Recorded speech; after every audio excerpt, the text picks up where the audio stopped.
Welcome! In this video I'm going to explain kwargs. In Python, kwargs is used to pass a variable number of keyword arguments to a function. It allows you to handle named arguments that you may not have defined explicitly in your function signature.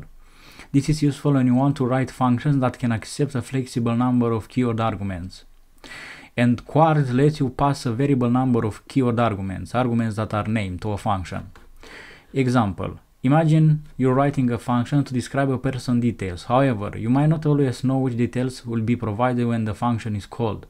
Some people may provide their name, age, and location, while others might provide name and occupation or any other combination of details. Using kwargs, you can handle this flexibility without needing to define each possible argument explicitly.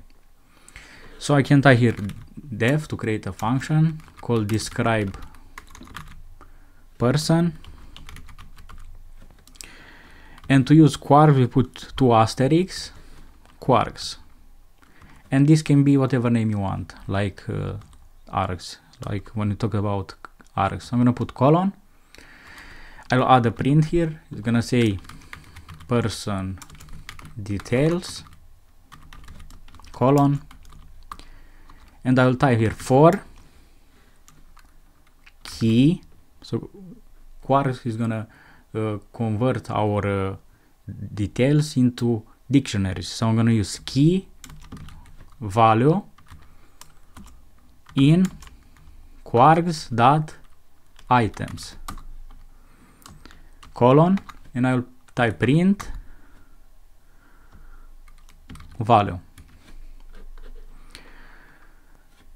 Now I'll go down here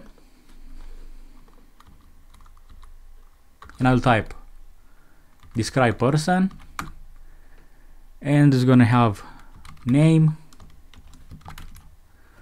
is gonna be equal to Alice. It's gonna have an age equals to 30, and a location is gonna be equal to New York.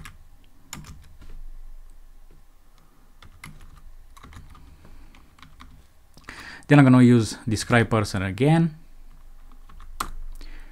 and I'll type name equals to Bob. It's going to have an occupation,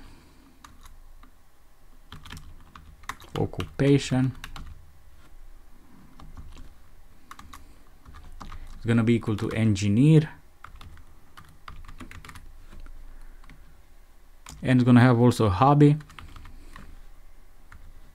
which is going to be equal to, let's say,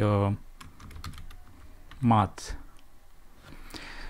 Now if I run this, we get person details. You have Alice, 30, and New York. Then you have again person details, and you have Bob, engineer, and math. So this is how you can use kwargs in Python. Alright, I'm going to end this video here, and I'll see you in the next video.